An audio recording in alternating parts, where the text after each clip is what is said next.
Selon Ray Dalio, les marchés risquent véritablement de se crasher.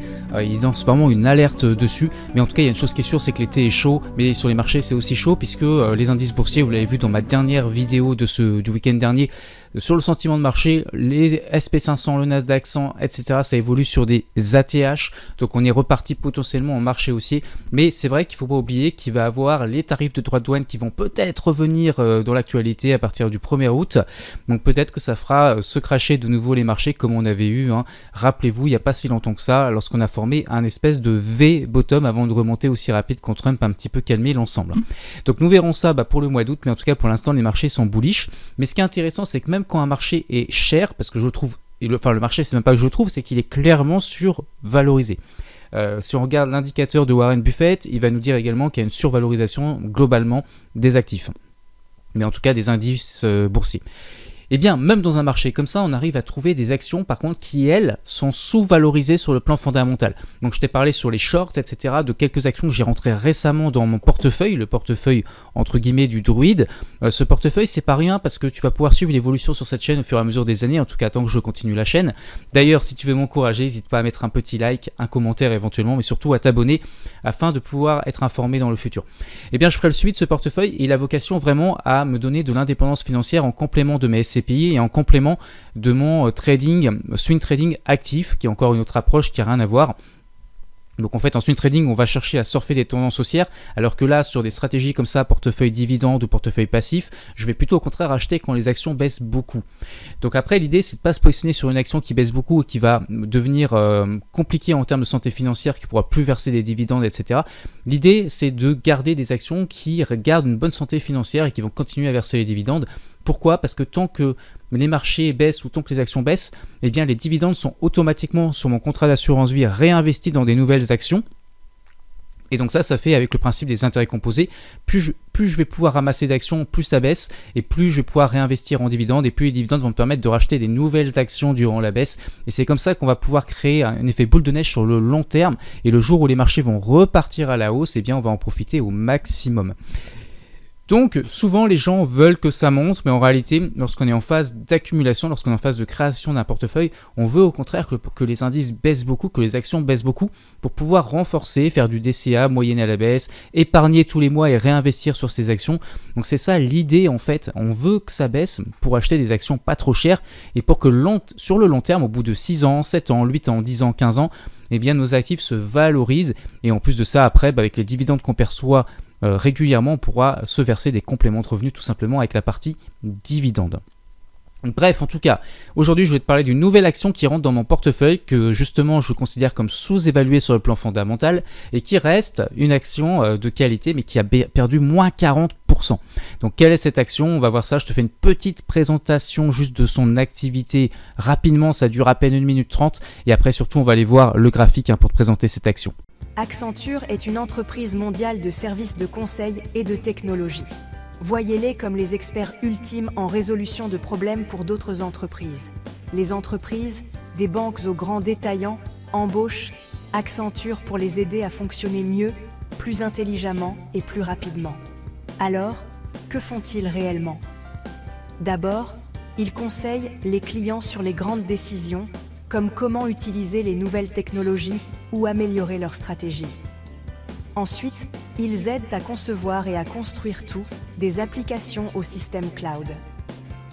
Si une entreprise veut passer à l'intelligence artificielle ou renforcer sa cybersécurité, Accenture est là pour que ça se réalise. Ils sont entièrement tournés vers l'innovation, aidant les entreprises à garder une longueur d'avance. Qu'il s'agisse d'utiliser des données pour prédire les tendances, de rendre les opérations plus écologiques ou de concevoir une expérience client plus fluide, Accenture couvre tout. Et voici la partie cool. Accenture travaille avec des milliers de clients dans plus de 120 pays, donc leurs projets touchent presque toutes les industries imaginables. Donc, en bref, Accenture est là où les affaires rencontrent la technologie, aidant les entreprises à résoudre des défis complexes et à façonner l'avenir. Bonjour la communauté, aujourd'hui je vais vous partager une nouvelle action qui rentre dans mon portefeuille type sur assurance vie. C'est comme si En gros, j'avais créé un espèce de gros fonds pour du très long terme en mode buy and hold et passif. Donc là, il n'y a pas de stratégie de sortie en cas de crash. Donc c'est pour ça, petite recommandation de départ, ce n'est pas un conseil d'achat. C'est juste, je vous dis ce que je fais dans mon portefeuille pour que vous compreniez et que vous puissiez avoir le suivi par la suite. Donc je ne vous recommande pas de copier ce que je vais faire là, puisque derrière il y a aussi la possibilité pour moi de moyenner à la baisse dans le temps. C'est de l'investissement, c'est du DCA. Donc si ça chute beaucoup, ça va jusqu'ici, je rachèterai beaucoup plus bas et je fais ça sur toutes mes lignes. Et l'idée aussi, c'est d'avoir des actions à dividendes qui vont réinvestir elles-mêmes les dividendes automatiquement dans des nouvelles actions. Donc si le marché part baissier pendant des années et des années, en réalité, c'est une très bonne chose. Je sais que ça peut paraître paradoxal de dire ça parce qu'on se retrouve avec des moins-values latentes importantes, mais ça veut dire que si le marché reste en bas ici pendant longtemps, enfin l'action en tout cas, ça veut dire que les dividendes qui vont se réinvestir dans des nouvelles actions, ça veut dire que je vais pouvoir acheter plus de quantité d'actions puisque le prix sera plus bas. Le prix sera beaucoup plus faible. Si on a un prix à 400, pour une même somme, je vais pouvoir acheter moins d'actions. Je ne sais pas si vous comprenez ce que je veux dire. Donc plus ça baisse, plus je peux acheter avec les dividendes perçus ou même du DCA, ce que je mets de côté, une quantité plus importante d'actions.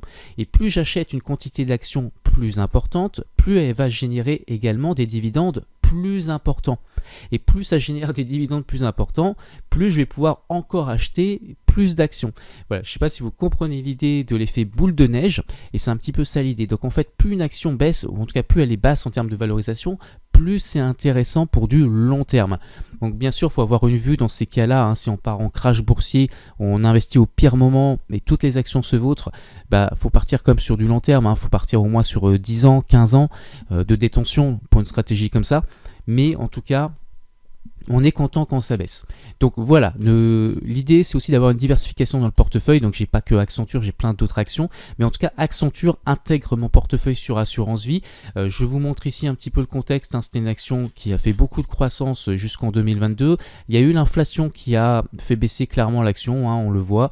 L'année 2022 avait été plutôt une année baissière du coup. Mais on a eu ensuite une reprise durant l'année 2023. Bon, en tout cas, on est dans un range actuellement, on le voit, c'est très net, c'est très clair. Et donc, j'ai acheté ici, sur le support ici. Vous voyez à peu près, en réalité, ça j'ai mis un ordre également sur ce compte-là ProItime, mais c'est pour savoir à peu près mon prix d'achat moyen aussi sur l'assurance vie, parce que j'ai passé l'ordre en même temps. Donc, ça m'aide pour savoir quand est-ce que je moyennerai à la baisse si jamais ça va beaucoup plus bas. Donc là, on est sur un niveau de support, vous voyez ici la droite, mais ce support, bien sûr, il peut casser. Il peut casser par le bas. D'ailleurs, je pensais qu'il était en train de casser. Je comprends pas pourquoi il casse pas finalement, parce que hier quand je regardais j'avais l'impression que ça cassait mon support, donc je sais pas pourquoi il est pas cassé là.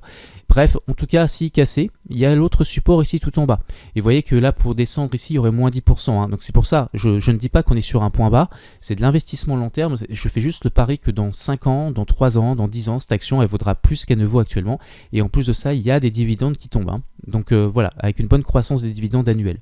Donc le rendement est faible actuellement sur dividendes, je crois que ça doit être 2%, quelque chose comme ça, mais par contre il y a une forte augmentation chaque année, donc ça reste intéressant. Bon, en tout cas, voilà l'idée. Alors bien sûr, j'investis pas juste avec une approche graphique sur l'action, il y a des raisons fondamentales derrière, et il y a également des calculs de valorisation que j'ai fait, et j'ai considéré que cette action actuellement était sous-valorisée. Mais qu'elle soit sous-valorisée, ça ne veut pas dire qu'elle ne peut pas aller encore beaucoup plus bas. Elle peut être sous-valorisée encore bien plus. Donc c'est ça que je voulais vous dire. Donc il faut être capable d'encaisser la volatilité, il faut comme gérer son risque, il faut savoir sur quoi on investit pour avoir confiance, il faut avoir un portefeuille suffisamment diversifié.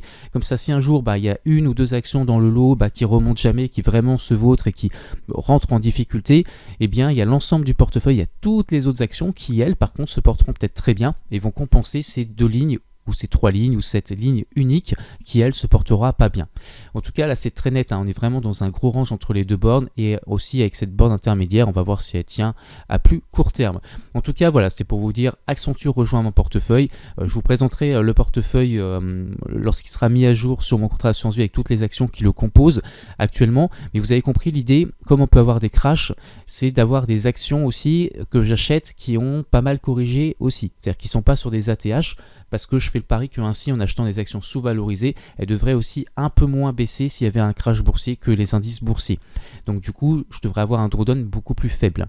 Donc c'est un petit peu l'idée et l'intérêt, puis bien sûr d'avoir un potentiel de valorisation à long terme qui sera plus important en achetant sur des bons prix des actions de qualité.